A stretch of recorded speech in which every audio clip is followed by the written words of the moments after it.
2019년 8월 9일 금요일 돈다방 미쓰리 시작하겠습니다. 자, 8월 8일 뉴욕 증시는요. 3대 지수 모두 1%에서 2% 가까운 상승으로 마감을 했습니다. 전일 뉴욕 증시가요. 장 초반에 마이너스 1에서 2% 정도까지 크게 하락했다가 장이 이제 오후로 접어들면서 나스닥은 플러스로 전환을 했고요. 장 마감을 앞두고 다우지수는 플러스 마이너스 왔다 갔다 하다가 종가로는 플러스를 지키지는 못했습니다만 장 초반에 보여줬던 어떤 그러한 큰 하락, 일명 그들이 표현하는 급락장을 이겨내고 낙폭을 줄이는 그런 모습을 보여주면서 미국 증시도 이제 안정을 찾고 반등을 할 수 있겠구나라는 그런 기대감을 실현하게 해준 그런 증시가 8월 8일 목요일 뉴욕 증시가 아니었나 싶습니다. 미쓰리가 이번 주에는 지난주보다는 좀 편안할 것 같아요. 매매하기 좀 편할 것 같아요. 시장도 좀 안정될 것 같아요. 라는 말씀을 전해드렸는데 어쨌든지 주 초반에 보여줬던 어떤 그런 공포를 이겨내고 시장이 안정을 찾아가는 모습을 좀 보면서 다행이다라는 생각을 하게 됐습니다. 제가 2017년도 하반기에 사실 경제가 꺾이기 시작할 거라고 예상했던 사람이죠. 그래서 사실 물론 최근에는 많은 여러분들께서 그리고 많은 분들께서 돈다방 미쓰리를 칭찬해 주시고 격려해 주시고 응원해 주셨지만 그 당시에는 몇몇 분들로 하여금 야 미쓰리 내가 너 때문에 네가 경기 꺾인다 그래서 나 너 때문에 주식 안 샀더니 이게 뭐야. 나 너 때문에 주식 팔았더니 지금 이렇게 장이 더 좋아지고 이거 뭐야. 이런 원망의 글들도 제가 받았던 적이 있었거든요. 제가 증권사를 다니면서 가장 견디기 어려웠던 게 뭐냐면 나로 인해서 누군가가 피해를 보는 거였습니다. 그래서 저는 제가 받은 월급이라든가 인센티브라든가 그게 안 되면 제가 대출까지 받아서 원금을 보존해 주려고 노력했었거든요. 제 주변 분들은 너 왜 그렇게까지 해? 야, 주식은 그럴 필요가 없는 거야. 원금 손실은 당연한 거야. 라고 했지만 제 스스로 그거를 너무나 견디기가 어려워서요. 저는 증권사 근무할 때 정말 하루도 행복했던 적이 없었습니다. 그래서 이거 이제 더 이상 하면 나 죽을 것 같구나. 그래서 증권사를 그만두고 다른 길을 찾다가 뭐 강사의 길을 가려고도 했었고 뭐 여러 가지 길을 찾다가 어쨌든지 간에 배운 도둑질이 이거다 보니 다시 이쪽으로 돌아서 이제 방송 쪽을 하게 됐는데 뭐 사람이 변하겠습니까?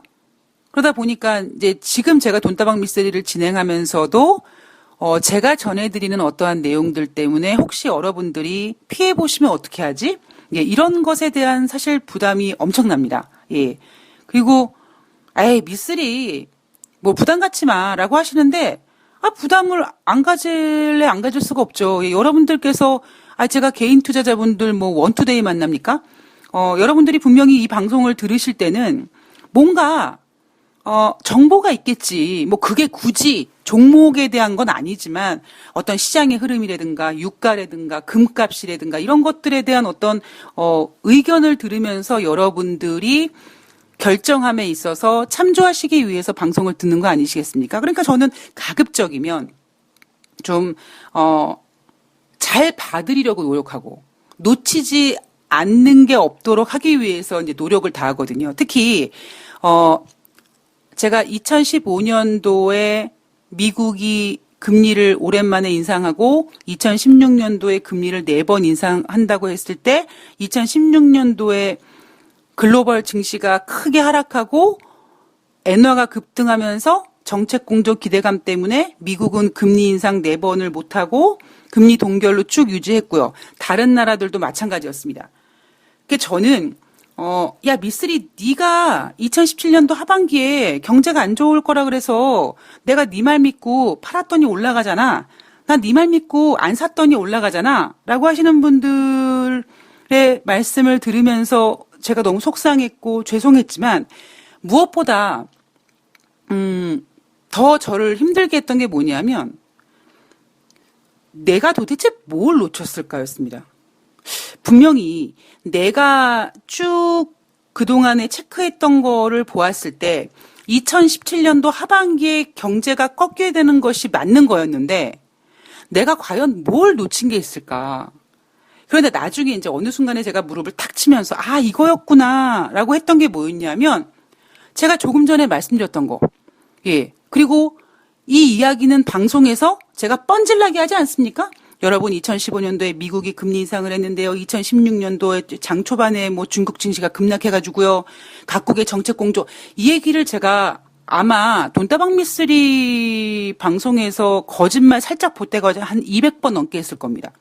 그런데 제가 말로는 그렇게 전해드리면서 그때 그러니까 미국이 2016년도에 12월 달에 금리 인상을 한 번 하는 게 아니라 2016년 동안에 뭐 초반이든 중반이든 한 번 정도 이렇게 금리를 인상하면서 연준의 금리 인상 스케줄대로 이렇게 인상이 되거나 혹은 다른 나라들도 마찬가지로 그렇게 금리 인상 기조를 했다면 제가 생각하고 있었던 2017년도 하반기에 경기가 꺾이는 것이 어찌 보면 맞는 얘기인데 문제는 그때 그 일이 진행되질 않았거든요. 그러니까 그때 어찌 보면 지금 시장에서 유동성을 더 크게 만들었고 유동성을 더 길게 가게끔 해줬던 그러니까 그들은 금리를 그 당시 인하하거나 뭐 돈을 더 막 풀거나 그러진 않았습니다만 그저 금리를 동결하는 것만으로도 왜냐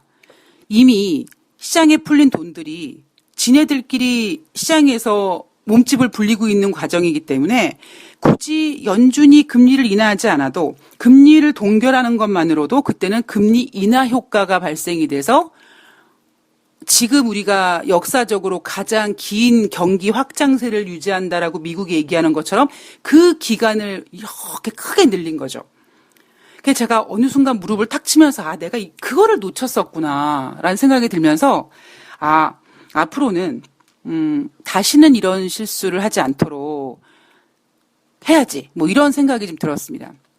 물론 앞으로 우리가 살아가면서 미래를 알 수 없기 때문에 뭐 제가 진짜 점쟁이 반스를 훔쳐입는 것처럼 계속 맞추겠다 이런 게 아니라 어차피 돈다방 미쓰리는 여러분들에게 다양한 경제에 대한 어떤 관점을 전해드리면서 여러분들로 하여금 어떤 선택의 그 여지를 좀 많이 드리는 거죠. 단순히 단답형이 아니라 객관식인데 객관식도 업앤다운이 아니라 yes or no가 아니라 보기 한 5개, 6개 정도 드려서 여러분들이 좀 비스무리한 거, 예. 이 답이 나랑 비스무리하게 닮았네. 뭐 이렇게 생각하는 것들 선택하셔가지고 여러분들 전략에 도움이 되셨으면 좋겠다라는 것이 돈다방 미쓰리 취지 아니겠습니까? 그래서 가급적이면 앞으로도 이제 제가 야 미쓰리가 이런 얘기까지 하는구나라는 것까지 좀 짚어드리려고 노력을 하고 있고요. 그리고 돈다방 미쓰리는 그러니까 저는 이런 생각이 들어요. 증시에서 경제에서 논리적이다. 뭐 이렇게 따지면 그게 저는 증권 바닥에서 논리가 뭔지 모르겠습니다. 밸류에이션, 뭐 주당 순이익을 계산기로 계산해서 나오는 것이 수학적인 면이 논리적인 거라고 얘기할지 모르겠습니다만 저는 제가 바라보고 있는 관점은 주식시장은 철저히 인간의 심리가 지배하는 거고 그 복잡하고 다양한 인간의 심리 그런 심리들을 시장에 반영시켜서 사람의 마음을 읽는 방송이다 보니까 돈다방 미쓰리에서는 어떤 논리를 바라지 않으셨으면 좋겠어요. 그러니까 논리적인 그런 이야기를 듣고 싶으신 분들은 돈다방 미쓰리를 들으시면 안 됩니다. 예. 여러분들께서 진짜 와 트럼프 대통령 마음 읽어주는 거 되게 재밌어요.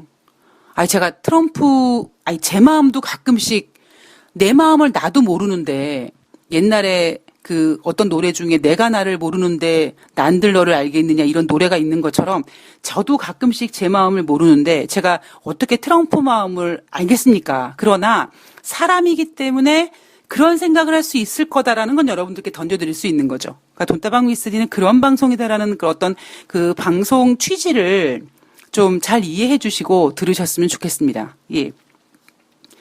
자, 뉴욕 증시 일단 상승 마감을 했는데요. 제가 오늘 방송 제목을요. 9월에 25bp 인하? 그것은 아니지라는 제목을 달아놨는데 제가 방송을 이걸 달아놓고요. 혼자서 낄낄거리고 웃었거든요. 그러니까 왜 웃었냐면 제가 방송 며칠 전에 맥가이버를 봤다. 리차드 딘 앤더슨이 어찌 보면 미스리의 이상형이었다.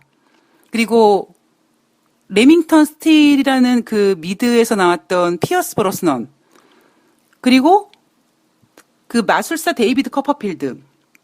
예, 그래서 제가 그 세 명의 어떤 공통점들이 있죠. 샤프하고 날씬하고, 예, 그런 그 약간 지적인 이미지 이런 게 있지 않습니까? 그래서 그때는 제가 어찌 보면 미스리가 남자 얼굴 뜯어먹고 살던 때다. 그리고 또 그 며칠 뒤에는 뭐 고등학교 선생님과 결혼하고 싶어 했다. 뭐 이런 얘기를 쭉 하면서 또 오늘은 아유, 제가 학교 다닐 때요. 예. 아이고, 농구선수 허재한테 빠져가지고 또 그냥 이 얘기를 하려고 딱 가다 보니까 여러분들께서 가만히 있어봐. 쟤 무슨 뭐 남성 편력 있는 애야? 라고 생각하실 것 같은 느낌이 다 받았거든요. 네. 그동안에 어찌 보면 맥가이버라든가 뭐 그런 그 진짜 얼굴 뜯어먹고 살 것 같은 그랬던 제가 농구 선수 허재 어떤 그 경기를 보면서 약간 좀 승질 좀 있어 보이지만 그래도 잘하니까 막 이렇게 정말 그 농구 게임하는 그 모습을 보면 너무 제가 거기에 빠져가지고요. 저는 다른 운동은 본 적이 없고 오로지 그 농구, 남자 농구를 보고요. 특히 남자 농구 중에서도 왜 국가대표끼리 왜 새벽에 다른 나라 가서 이렇게 해서 우리나라 시간으로 막 새벽 2시에 방송해주고 이런 거 있으면은 저는 날밤을 새고도 밤새도록 그 경기를 막 지켜보고 응원하고 막 소리 지르고 막 하여튼 생쇼를 했었습니다. 그리고 그때 이제 허재 선수가 이제 대학들과 이렇게 경기할 때, 뭐 서장훈 선수, 또 이상민 선수, 우지현 선수 되게 그 인기 많았던 잘하는 선수도 있었잖아요. 제가 엄청 싫어했습니다. 예. 허재 선수만 되게 멋있어 보여야 되는데, 다른 선수들이 잘하는 게 꼴보기 싫어가지고, 그 다른 선수, 저는 여학생들이 우지현 선수 되게 좋아하고 막 그랬는데, 전 되게 싫어했어요. 하여튼 그랬던 적이 있었습니다. 근데, 그러니까 제가 어렸을 때는요, 이 남자 여자가 사랑하고 가정을 만들고 뭐 그런 개념에서 결혼을 생각했던 게 아니라 그냥 제가 생각했던 결혼은 내가 갖고 싶은 남자를 내가 소유할 수 있는 방법이라고 생각했던 것 같아요. 그래서 정말 철없을 때죠. 맥가이버랑도 결혼해야지. 그다음에 레밍턴 스트리에 나온 피어스 브로스넌이랑도 난 저 남자랑 결혼할 거야. 그리고 데이비드 커퍼필드랑 결혼 생각을 하기 위해서 제가 진짜 고등학교 때 영어 공부 열심히 해가지고요. 데이비드 커퍼필드 공연을 가서 제일 앞자리에 앉아가지고, 데이비드 커퍼필드 부모님이 어떻게 또 제 옆에 앉게 되신 거예요. 그래서 프로그램을 진행하는 사람이, 이 두 분이 데이비드 커퍼필드 이제 부모님이시라고 막 하는데 막 심장 벌렁거리고 마음속으로 이제 드디어 내가 시부모님을 만나게 됐다면서 그랬던 적이 있었습니다. 그리고 허재 선수도 마찬가지였거든요. 결혼해야지 라는 생각했었고, 고등학교 때 국어 선생님도 결혼해야지 라고 생각했는데, 지금 생각해보면 제가 그때 생각했던 결혼이라고 하는 거는 그냥 내 거 만드는 거? 내 거 만드는 방법이라고 생각했던 것 같아요. 그래서 이제 그 생각이 깨지면서 오히려 결혼에 대해서 자유롭게 생각이 든 게 아닌가. 결혼 그거 꼭 해야 돼? 이런 생각이 들게 된 게 아닌가. 사람이 약간 이렇게 변하더라고요. 네. 쓸데없는 수다였습니다. 자, 8월 8일 목요일 뉴욕 주식시장을 좀 먼저 들여다볼 거고요. 어쨌든, 허재 선수가 예능에 나왔더라고요. 운동할 때 보여줬던 그런 그 모습과는 좀 다른, 귀여운 모습, 여자들은 자기가 좋아하는 사람이 다 귀여워 보인답니다. 그러니까 그런 귀여운 모습. 근데 그 허재 선수의 유행어가 있더라고요. 그것은 아니지. 그래서 제가 오늘 방송 제목을 9월 달에 FOMC에서 25bp나 그것은 아니지란 제목을 달았는데요. 거기에 대한 이야기는 또 2부에서 더 이어가 보도록 하겠습니다. 연준 이야기겠죠? 자, 8월 8일 목요일 뉴욕 증시는요. 다우지수가 1.43% 상승해서 26,378포인트, 나스닥이 2.24% 상승해서 8,039포인트, 그리고 S&P 500이 1.88% 상승해서 2,938포인트로 마감을 했습니다. 중국인민은행의 위안화 고시 환율이 안정을 찾았다. 그래서 시장도 안정을 찾았다라고 하는데 저는 어제부터 왜 시장이 자꾸 하고 싶은 이야기를 숨기지? 라는 생각을 좀 하고 있습니다. 근데 한편으로는 이해도 돼요. 그래, 괜히 지금 설레발 쳤다가 또 힘들어질 수 있으니까 지금은 조심하자. 뭐 이번에 이 글로벌 증시가 하락했던 이유는 미국이 중국 3천억 달러에 대해서 관세 부과하고 중국을 환율 조작국으로 지정하고 이러면서 무역 분쟁이 아니라 무역 전쟁으로, 그리고 미국과 중국의 패권 전쟁으로 확대화되는 환율 전쟁까지로 번지는 어떤 그러한 우려감 때문에 시장이 크게 하락했으니까 일단 지금은 그 문제를 수습하고, 그리고 이제 지금 시장에서 진짜 바라고 원하는 그 어떠한 something은 다른 이제 좀 아끼고 아꼈다가 사용하자. 뭐 이런 생각으로 그런 게 아닌가라고 생각했습니다. 제가 지금 8월 7일 날 장 초반에 보여줬던 큰 하락을 이겨내고 낙폭을 줄였던 8월 7일 수요일 장, 그리고 3대 지수 모두 1에서 2%까지 상승했던 목요일 뉴욕 증시를 보면서 느끼는 생각은, 시장은 또 금리 인하 할 거라는 거를 생각하고 있는 거고, 대신에 뭐냐면 이번에 금리 인하는 25가 아니라는 거에 대한 어떠한 그 기대가 시장에서 지금 어떤 영향력을 행사하고 있는 게 아닌가, 전 그런 생각을 들었거든요. 그런 생각이 들었습니다. 네, 그 이야기는 좀 더 이어가도록 하겠습니다. 국제 금값은 전일 대비 온스당 10.10달러, 0.7% 하락해서 1,509.50달러로 마감을 했습니다. 1,500달러는 유지하면서 하락을 했고요. 증시가 안도 랠리를 보이니까 안전자산 선호 현상인 금값은 하락했다. 자, 그리고 필리핀, 뉴질랜드, 인도, 태국 이런 국가들이 금리를 인하하면서 뭔가 이렇게 경기가 이제 이 위기를 좀 이렇게 이겨내고 좀 이렇게 좀 안정을 찾으려나 보다, 이런 분위기가 팽배했겠죠. 그러니까 원래는 뭐 필리핀, 뉴질랜드, 인도, 태국 이런 국가들이 금리 인하하는 건 물론 미국의 금리 인하도 마찬가지겠지만 금리 인하는 국제 금값으로 하여금 매력적으로 보일 수밖에 없는 부분이죠. 즉 그 얘기는 필리핀, 뉴질랜드, 인도, 태국이 금리 인하했다는 얘기는 이날 금값은 상승해야 되는 게 맞는 거예요. 근데 이날 국제 금값이 몇몇 국가들의 금리 인하, 그 몇몇 국가들의 어떤 그 경제 사이즈가 아무리 작아도 이제 글로벌적으로 다 금리 인하 하는 분위기구나 라는 쪽으로 평가가 됐다면 이날 국제 금값은 어쩌면 상승했어야 되는 거죠.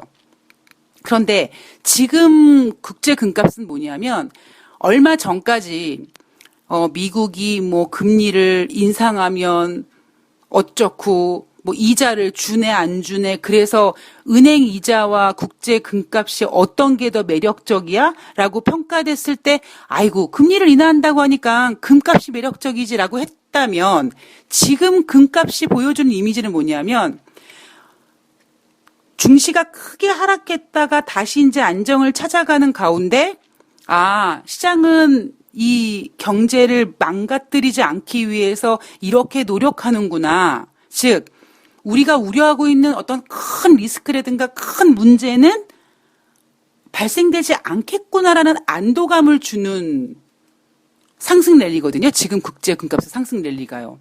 그래서 이날 증시가 상승하고 그러니까, 그리고 국제 금값이 요 며칠 동안에 계속 지금 올라와서 1,500달러를 좀 돌파한 상황이기 때문에 인생이나 주식이나 뭐든지 한 방향은 없습니다. 그래서 금값도 이날은 좀 안정을 찾는, 여기서 얘기하는 안정은 계속 올라갔다가 이제 좀 쉬는 그런 거죠. 제가 어제 국제 금값에 대한 이야기를 전해드렸는데요. 저는 여러분들에게 국제금을 사지 말라고 말씀드린 게 아닙니다. 예. 청취자님께서 저에게 미쓰리 너는 왜 지금 금을 안 산다고 하니? 라고 물어보셔서 제 입장에서 저는 작년에 1200달러 저점이라고 생각했던 사람인데 지금 왜 그때 안 샀으면 지금 굳이 왜 사느냐. 뭐 앞으로 1900달러가 될지 2000달러가 될지 모르겠습니다만 저는 그냥 제 투자 원칙이에요. 예, 저는 안 살 거라는 거죠. 뭐 다시 국제금값이 뭐 1200달러를 되기를 기다린다 그런 게 아니라 주식도 마찬가지거든요. 전 주식도 가급적이면 저점에서 분할 매수하면서 사는 거지 올라와 있는 종목을 사진 않습니다. 올라가 있는 종목을 살 바에는 저거 사가지고 뭐 얼마나 먹겠어. 괜히 또 장 무너지면 같이 힘든데 내 그냥 안 사. 종목 널렸어. 이렇게 생각하면서 다른 종목으로 사거든요. 제가 이 얘기를 좀 조심스럽게 하는 이유가 뭐냐면 아까 제가 남성 편력 얘기했잖아요. 미쓰리는 저렇게 쉽게 갈아타나 보다. 막 이런 생각하실까봐. 예. 뭐 여하튼 그랬습니다. 자, 제가 여러분들한테 국제금, 금 사지 말라 이런 얘기를 드린 게 아니라 저는 그렇다라는 겁니다. 그리고, 조금 다른 시각을 좀 전해드리면 국제금값이 안전자산으로서 못 갔을 때가 있단 말이에요. 우리나라 코스닥 시장이 못 갔을 때처럼. 그때 뭐였습니까? 그때 바로 가상화폐라는 녀석이 있었거든요. 그럼 물론, 지금 가상화폐는 힘들어 라고 생각하시는 분들도 계시겠죠. 저도 마찬가지거든요.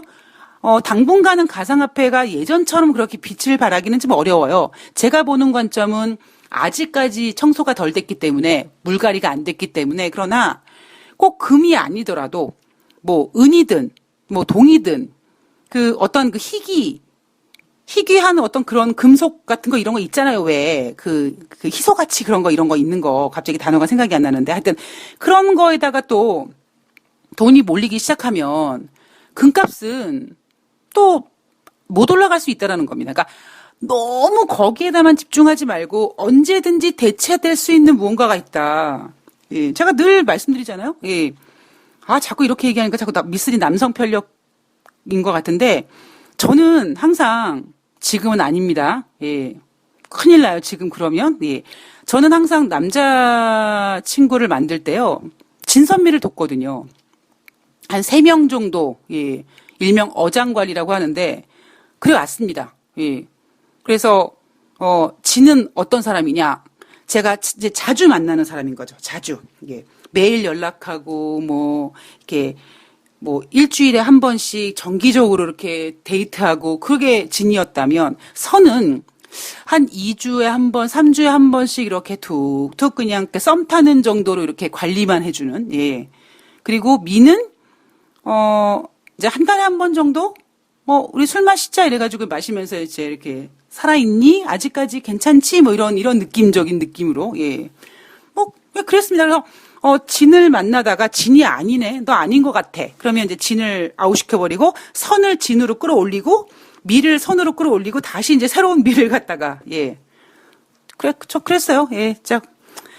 제가 지금 40대 중반에 이런 얘기 하는 겁니다. 예. 젊었을 땐 다 그러고 놀아요. 예. 자, 국제 유가로. 예. 오늘 이야기가 제가 생각했던 거라는 다른 쪽으로 넘어가서. 자, 국제 유가 이야기로 좀 넘어가면은요. 전일 대비 배럴당 1.45달러, 2.8% 상승해서 52.54달러로 마감을 했습니다. 자, 여러분 보세요. 미쓰리가 그랬죠? 며칠 전에 국제 유가가 30 혹은 20달러까지 급락할 수 있다. 이런 전망이 나왔을 때 제가 미쓰리가 이랬죠? 개풀 뜯어먹는 소리라고 했습니다. 왜 그랬습니까? 오펙 회원국들이, 사우디가 국제 유가가 그렇게 떨어질 때까지 가만히 둡니까? 어차피 국제 유가는 생산과 소비를 조절하는 거니까 다른 것도 다 마찬가지겠지만 그러면 유가가 하락한다. 더 하락할 것 같다. 그럼 뭐 할 거예요? 사우디와 오펙 회원국들이 제가 그때와 똑같은 비유를 해드릴게요. 뭐 직접 만나든지 그렇지 않으면 뭐 카톡에다가 단톡방을 만들어서 야, 국제 유가가 더 하락한다고 하더라. 지금 분위기 보니까 상황이 안 좋다. 그러면 더 하락하면 안 되지 않겠니? 자, 우리 지금 하루에 120만 배럴 감산하는데 우리 이거 좀 감산량 좀 늘려야겠다. 제가 이럴 거라고 얘기했죠. 그죠? 그 이야기가 이날 나옵니다.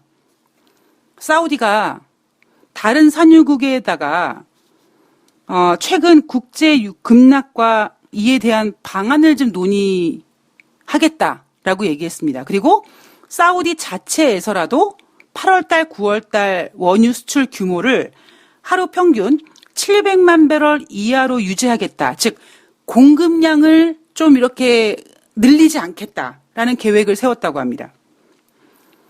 이런 얘기 나오죠? 이제 전문가들이 뭐 30달러가 아니라 20달러까지 떨어질 수 있다 이런 얘기 제가 허공에 삽질하는 소리라고 얘기했습니다. 뭘 근거로 차트를 보고 근거로 그따위 소리를 하는지 모르겠습니다만 저는 국제 유가도 마찬가지예요. 증시뿐만 아니라 인간이 만든 모든 거는요. 인간의 생각대로 바꿀 수 있다고 생각합니다. 제가 그랬잖아요. 지구가 자전하는 거. 태양이 동쪽에서 떠서 서쪽에서 지는 거. 이건 인간이 바꿀 수 없는 거지만 인간이 인간의 머리로 만든 것들은 바꿀 수 있다고요. 저는 우리 돈다방 미쓰리 청취자님 중에서 눈온날님이 자꾸 이렇게 유가 얘기할 때마다 이렇게, 신경 쓰여요. 예. 이 주유소를 운영하신다는 분이셔가지고, 제 발언이 혹시 민폐가 되지 않을까, 상당히 신경 쓰면서 제가 국제 유가를 말씀드리고 있습니다. 예. 자, 그리고 중국의 7월달 원유 수입이 전년 동기 대비 14% 증가했다. 자, 중동 지역의 긴장감은 아직까지 유지되고 있습니다. 저는 국제유가 크게 하락할 거라고 보지 않아요. 그러니까 조금만 하락할 것 같이 뭐 어떤 전망 나오면 오페크 형국들이 당연히 조절할 거고요. 물론 글로벌 경기 둔화 우려라든가 이런 건 있지만 이미 그런 것들은 유가 시장에서 수요가 줄어들 거라는 것이 전망이 됐다라는 거죠. 앞서서 뭐 국제에너지기구라든가 오펙에서 이런 보고서, 월간 보고서 보면 이미 계속 올해, 내년 수요가 감소될 거라는 전망 보고서를 내놨기 때문에 수요가 감소될 거라는 거는 이제 시장에 반영이 됐고요. 공급이 초과되는 부분에 있어서 만약에 유가가 하락을 할 것 같다면 공급은 지금 하고 있는 감산을 늘리면 됩니다. 그리고 중동 지역의 긴장감 같은 경우에는 미쓰리 생각대로 가자면 트럼프 대통령이 일단 10월 달까지 노벨 평화상 받기 전까지는 쉽사리 건드리지 않을 것 같죠. 물론 영국과 이란 간의 어떤 긴장감은 유지될 수 있습니다만, 글쎄요, 그 문제가 발생이 되더라도, 그 문제가 발생이 되면 오히려 국제 유가가 떨어지지 않도록 지지해주는 역할을 하겠죠. 자, 이날 발표된 경제 지표는요, 주간 신규 실업상 청구 건수가 전주 대비 8,000명 감소해서 20만 9천 건을 기록했습니다. 시장 예상은 21만 5천 건이었고요. 6월달 도매 재고는 전월 대비 변함없음이었습니다. 자, 미쓰리는 뭐라고 얘기합니까? 경제 지표가 전월 대비 변함없음은 변함없는 게 아니라 못 나온 겁니다. 도매 재고는 마이너스 0.3% 감소했습니다. 자, 8월 8일 목요일 뉴욕 주식시장 간단하게 짚어봤고요. 2부에서 글로벌 이슈 체크. 9월 달에 25bp나 그것은 안 되지에 대한 부분을 전해드리도록 하겠습니다. 2부에서 뵐게요.